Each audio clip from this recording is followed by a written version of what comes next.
অবনী অবনী দেখো এরকম কিছুই নয়, অ্যাকচুয়ালি আমার না আসলে খুব চুলকানি হচ্ছিল, সেই জন্য আমি আইস লাগাচ্ছিলাম আর জলের জন্য স্লিপ করে বিধি পড়ে যায়। আর দেখো তুমি যা ভাবছো তা নয়, দেখো আমার র্যাশেসও ঠিক হয়ে গেছে, আগের থেকে বেটার, আমি ওকে। হতে পারে ধোপার কাছে জামা কাপড় গিয়েছিল, সেই জন্য কোনো হয়তো পোকা লেগে গিয়েছিল, আর কিছুই না। আবির একদম ঠিক বলেছে, নিচে বরফ ছিল, আমি স্লিপ করে ভুল করে ওর গায়ের উপর পড়ে গেছি, ব্যাস এটুকুই ব্যাপার। ওকে, এইটুকু ব্যাপার? তোমার জন্য এটা এইটুকু ব্যাপার হতে পারে শ্রেয়া রঘুবংশী, কিন্তু আমার জন্য এটা অনেক বড় ব্যাপার। আবিরের নামে সিঁদুর পরিয়ানি, এই দেখো দেখতে পাচ্ছ তো।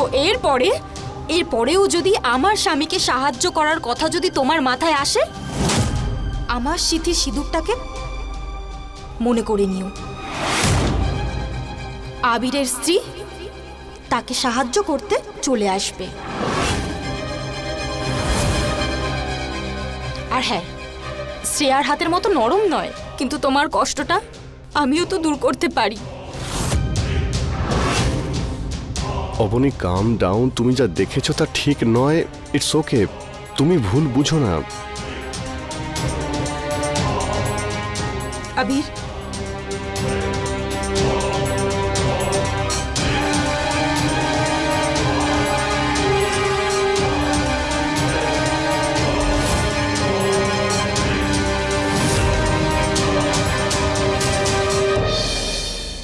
তোমাকে ডিস্টার্ব করার জন্য আমি ক্ষমা চাইছি, কিন্তু তোমার মায়ের এখন তোমাকে দরকার।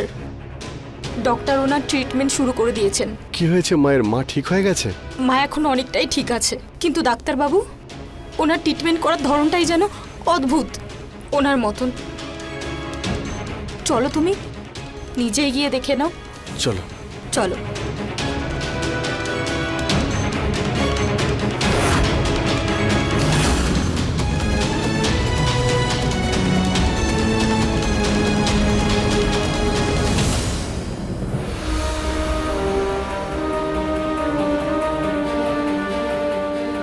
আরে তুমি সব কি করছো? তোমাকে আমার মায়ের ট্রিটমেন্ট করতে বলেছিলাম, আর এইভাবে কেউ ট্রিটমেন্ট করে না। এটাকে শক ট্রিটমেন্ট বলে।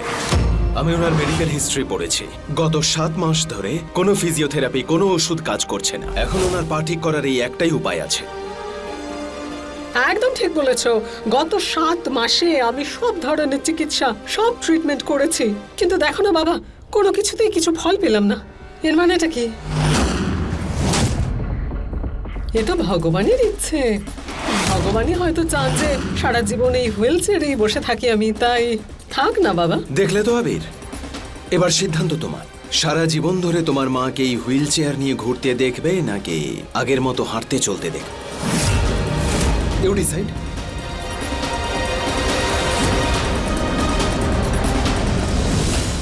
আপনার যা করার তাই আপনি করুন, প্লিজ। আপনি মায়ের খেয়াল রাখবেন, আপনি তাড়াতাড়ি মাকে সুস্থ করে তুলুন, আপনি ট্রিটমেন্টটা শুরু করতে পারেন।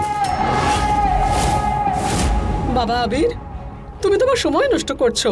তুমি তো জানো আমার 2 পায়ে আর কোনো ক্ষমতা নেই, তাহলে আর চেষ্টা করে কি লাভ? থাক না বাবা, যেতে দাও এইসব ব্যাপার। কেন বেচারাকে তুমি কষ্ট দিচ্ছ, প্রেশার কেন দিচ্ছ? ওকে, সব ঠিক হয়ে যাবে। হ্যাঁ না মা, আমি তোমাকে আর এইভাবে দেখতে পারবো না। আর তুমিও তো বলেছিলে যে তুমি সুস্থ হতে চাইছো, আর মা তুমি বলেছিলে চেষ্টা আমাদের হাতে, সেটা সফল হওয়া বা না হওয়া সেটা উপরওয়ালার হাতে। আর এই ডাক্তার আমাদের জীবনে ভগবান হয়ে এসেছেন, আর তোমার এই অবস্থা শুধু বিধির জন্যই হয়েছে।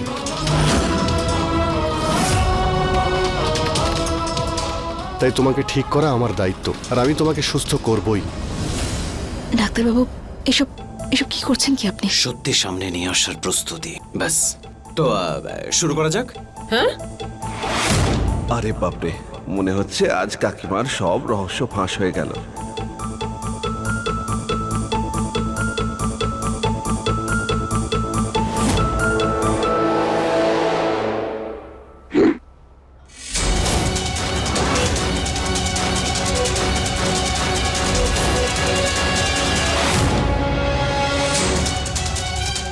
না,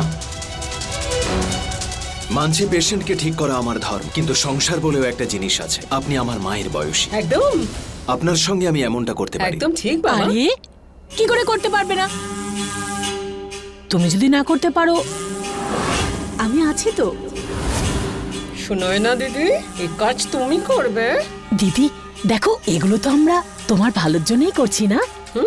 যদি এই ডাক্তারের ট্রিটমেন্ট কাজে লাগে তাহলে তুমি এই হুইল চেয়ার থেকে ছাড়া পাবে, আর আমার ছেলে তোমার সেবা থেকে।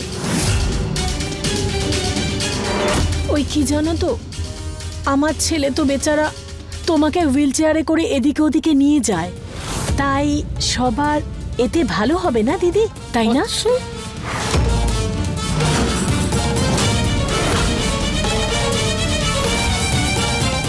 ছাড়ো হাত।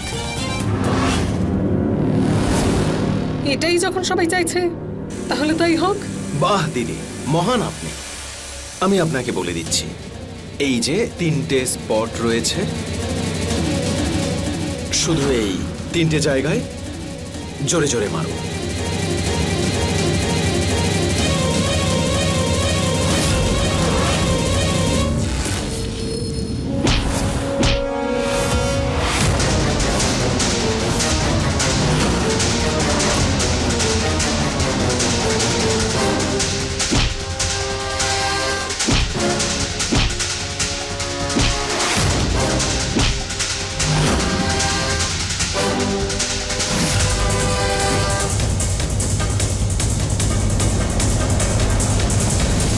থামুন এবার, থামুন। বিরাজ, তোমার এই মেথড তো ফেল করে গেল। হ্যাঁ, মনে হয় ওনার শিরা দিয়ে রক্ত প্রবাহিত হচ্ছে না, একটু সময় লাগবে।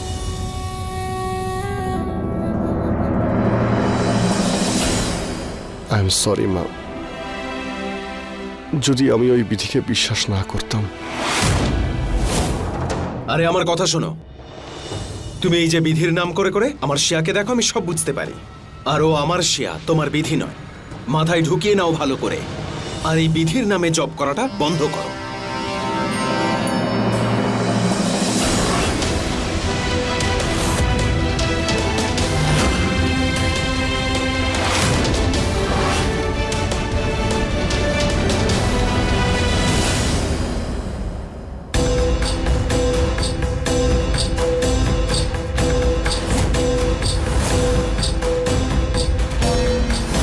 বাহ করুণা, কি ভাগ্য তোমার। একে বলে বিপদের ওপরে বিপদ এসে বসা। সিয়া নামের এই মেয়েটার থেকে এখনো মুক্তি পেলাম না, এখন আমার কপালে এসে জুটেছে ডাক্তার বিরাজ। যদিও সত্যি ডাক্তার হয়, তাহলে ওর 2 মিনিট লাগবে ধরতে যে আমি ঠিক আছি, আমার কিচ্ছু হয়নি। কি করি আমি এখন? কিছু তো করতে হবে করুণা, না হলে কারোর সামনে আর মুখ দেখাতে পারবে না। নিজেকে খুব স্মার্ট ভাবছিলে ডাক্তার বিরাজ তুমি, তাই না? কিন্তু একটা কাঁচা কাজ করে ফেলেছ। আজ তো অ্যানাস্থেশিয়া আমাকে বাঁচিয়ে দিয়েছে।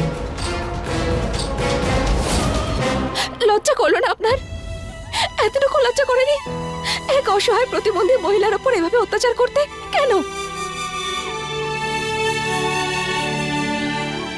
আপনাকে কি বলছি আমি, ভুলটা তো আমারই। জানি না আমি ওই নেশার ঘরে কি সব দেখেছি, না জেনে বুঝে ডাক্তার ম্যাডামকে এতটা কষ্ট দিলাম আমি।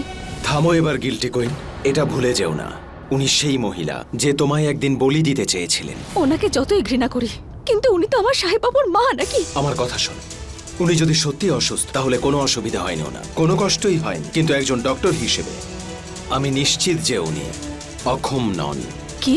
আমি যখন ওনার পা চেক করেছিলাম তখন ব্লাড সার্কুলেশন মানে রক্ত চলাচল সবই ঠিকঠাক চলছিল। আর আমি জানি উনি এই অসুস্থতার নাটক করছেন, তাই আমি এই ট্রিটমেন্টটা সাজেস্ট করেছিলাম। যদি এটাই আসল ব্যাপার হয় তাহলে আপনার ট্রিটমেন্ট কাজ করলো না কেন? আমরা ওনাকে যতটা চালাক ভাবি, উনি তার চেয়েও অনেক বেশি চালাক। ওনার এই নোংরা সত্যি আর এই মিথ্যে ঘটনাটা লুকোতে উনি সিদ্ধহস্ত। তার মানে উনি আগে থেকে জানতেন যে ওনার সত্যিটা আমরা ফাঁস করতে চাই। মনে তো হচ্ছে তাই হবে। আর আলটিমেটলি উনিও তো একজন ডক্টর, নিজেকে কিভাবে বাঁচাতে হয় সেটা ভালো করেই জানেন। কিন্তু এটা তো শিওর উনি অসহায় হওয়ার নাটক করছেন। কিন্তু ডাক্তারবাবু, উনি এরকম কেন করছেন? বুঝলে না, কারণ আবিরের মনে তোমার জন্য যে ঘৃণা আছে সেটা উনি আরো বাড়াচ্ছেন, আরো প্রশ্রয় দিচ্ছেন, আর একটা সুযোগের সদ্ব্যবহার করছেন। যদি সত্যি এরকম হয় তাহলে ডাক্তার ম্যাডামের সত্যিটা আমি সবার সামনে নিয়ে আসব। যে কষ্ট আমি ভোগ করেছি, আমার মা ভোগ করেছে, সেই কষ্ট সাহেব বাবুকেও ভোগ করতে হবে। আমি জানি ডাক্তারবাবু, যখন বিশ্বাস ভেঙে যায় না, তখন তার সঙ্গে মনটাও হাজার টুকরো হয়ে যায়। যেভাবে আমার মন ভেঙেছে সেভাবে সাহেব বাবুরও ভাঙবে। এটাই হলো আসল কথা রাজধানী এক্সপ্রেস। আর এটা মনে রেখো, আমি সবসময় তোমার সঙ্গে আছি। আমরা দুজনে মিলেই কিন্তু প্রতিশোধ নেব।